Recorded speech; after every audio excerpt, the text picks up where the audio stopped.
Work to withdraw our vote. Does a member wish to continue? Does a member wish to take another call? You're finished, okay. The Honourable Clayton Cosgrave. Mr Chair, I listened to the former, and thank the Green member for her contribution, heartfelt as it is, and I congratulate her for it. But I heard Jackie Dean, who's sort of grinning over there, sort of talk about how there was such support for this measure. Well, Nicky Wagner last week made a similar claim. That, and I think Jackie Dean also alluded to the fact that there was the woman, of course, who was an expert on water, of course, didn't quite get what H2O was, but we won't go there. When somebody wrote to her and said, what does H2O mean? An expert on immigration sprayed the people of Canterbury, all right, that's for sure. I say this, that when she talked about local authorities and experts who supported this, she neglected to say, of course, that firstly, in the submission process, there were 95 submissions. The Minister will know this backwards. 95 submissions, and 5 of those submissions supported the extension.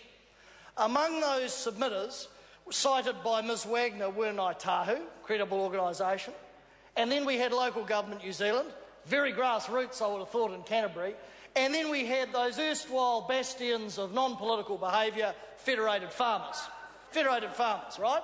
And one could argue that they have a real stake in proceedings given their penchant for irrigation, as we know.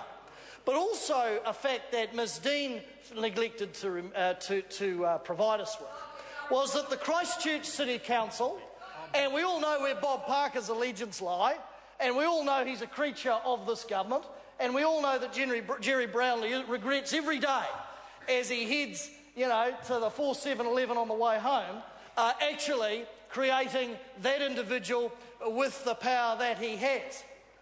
Because the Christchurch City Council, of course, on the 27th of September, passed a resolution, I think it was unanimous, even Bob voted for it, to oppose this extension.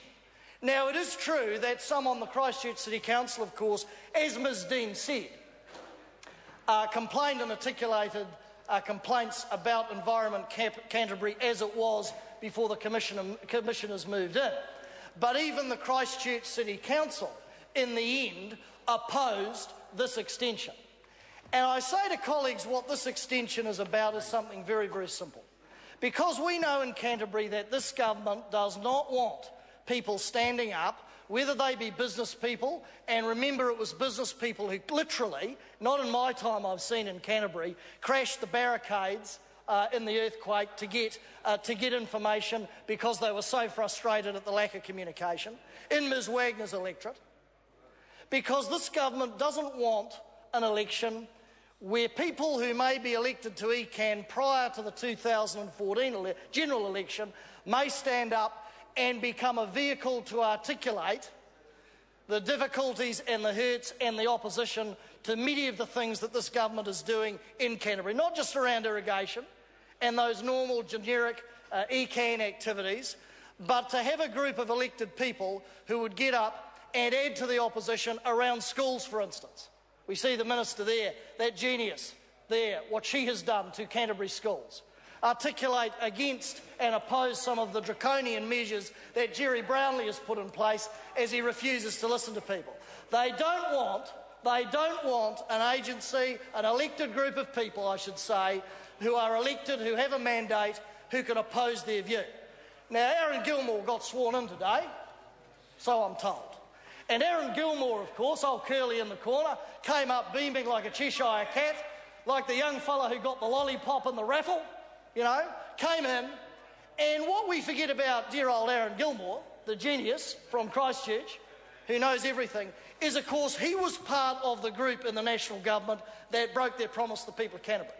So I invite him as the newly sworn-in member to get up and tell us why it was that Nick Smith gave a cast-iron guarantee that there would not be an extension. He was part of that government. Why it was when the Department of Internal Affairs recommended to the Minister a transitional provision, option 1, to transition to democracy, and then the government ditched it. He was part of that. And I invite him to sort of front up as he does occasionally on his Facebook page, and oh, is there a story to tell there? But we'll get to that at another time. I invite him to front up on his Facebook page, Mr Chair, and tell the people of Canterbury, newly sworn in as he is, why he broke that promise. Because, Mr Chair, Mr Chair, it's all right, Sir Les, I've got the call. Thank you. So I say, and thank you to John Hayes for providing a moment of jocularity within the Parliament. We needed that. Your timing is excellent. But I invite him to go to the people of Canterbury and articulate that. Because actually, I'd ask the government, I'd ask the minister, and maybe he could ask the minister in charge of the bill, why it is that this government does not have the faith in the people of Canterbury to elect sound representatives from among their number to represent them and responsibly take part in the management of our province. Why is that? Would the minister like to respond? Why is it that the government doesn't trust the people of Canterbury to elect men and women, sound men and women amongst their number, to represent... I'm sorry? No, you can't say anything. Sorry? No, I'm happy to let him go.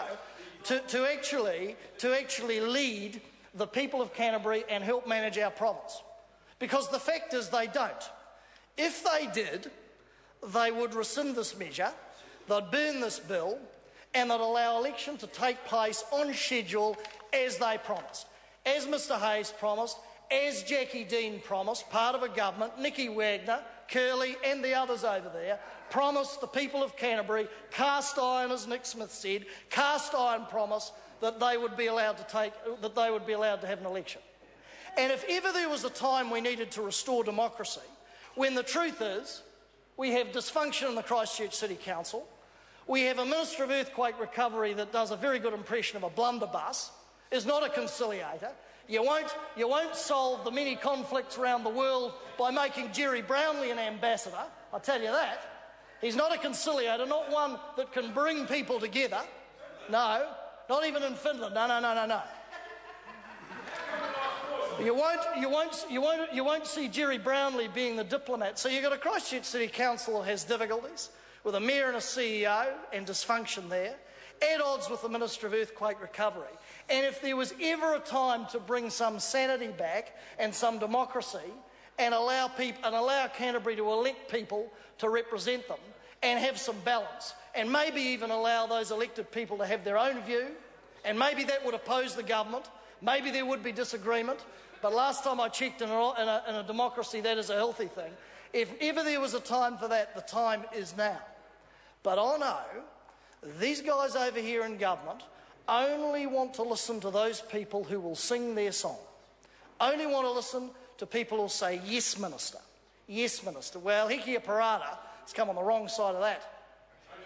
Oh, no, she hasn't. Well, I just say to Sir Les, go down to Christchurch, go to Phillipstown School, talk to Tony Simpson or any of the principals when they're told by the minister at 4 o'clock yesterday that a 30% roll increase, roll increase is insignificant. Oh, quite happy to. We're not on this. Quite happy to. Well, the minister calls Tony Simpson a liar. So let's get that on the record, because that's what Tony Simpson told me and the other people that were in the room. But the minister calls Tony Simpson a liar. Order. I've mentioned to the member to come back to the bill. More than happy to, sir. More than happy to. So given you have these almost insurmountable problems in Canterbury, surely it is time to unleash a bit of passion down there and let people have a say. Let people have a say and let people have a vote and let people elect men and women amongst them to lead that province and be part of it. Because that's the bit that the government doesn't get. We will have a world-class city and province in Canterbury if people are allowed to be part of that process, part of the rebuild, just not of buildings, part of the rebuild of their lives, of the social fabric, of the key institutions, like, for instance, Environment Canterbury. But I find it interesting that the National Party, the sort of free market, anything goes, live and let live party, you know, so-called bastions of democracy, they would argue, are the ones that come to the House today and put forward a bill that disallows people from having a vote and a say. That they have made history. They have made history in their party today with this piece of legislation, because they are barring people from a basic democratic right. Jamie Lee Ross. That the question be now put. I'm going to invite Dr. Megan Woods. Thank you, Mr. Chairman. I'm very happy to take a call on the environment Canterbury.